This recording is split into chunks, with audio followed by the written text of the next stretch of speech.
anakuja mwenyeji aliyezoea kisima. Someone came who was experienced. Anamwona huyu ni mgeni huyu. So this one is a visitor. Lakini jambo la ajabu, But the strange thing, huyo mgeni anaomba ambacho hatakiwi kuomba. this visitor is asking for something he's not supposed to ask for.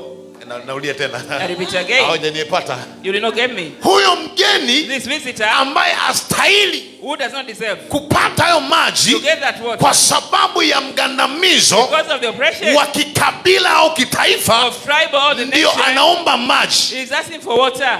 Unadhani Yesu alikuwa hajui Do you think Jesus did not know kuwa kuna mgandamizo hapa? there is oppression here? Siwezi kupata hapa I maji. cannot get water here. Na hivi unadhani And do you think Yesu alipewa yale maji? Jesus was given the water?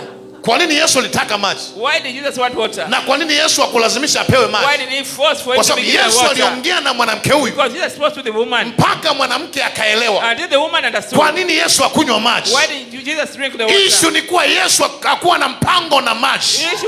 Issue ni Jesus kuwa Yesu took alipeleka water. maji. Hey, Jesus leto took shakapaya.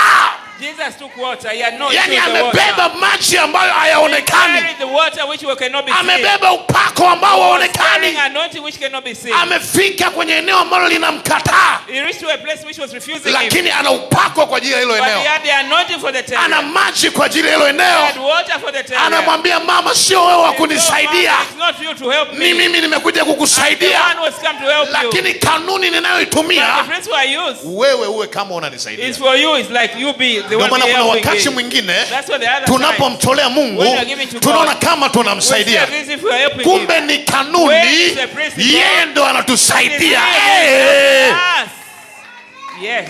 Ashalabaya.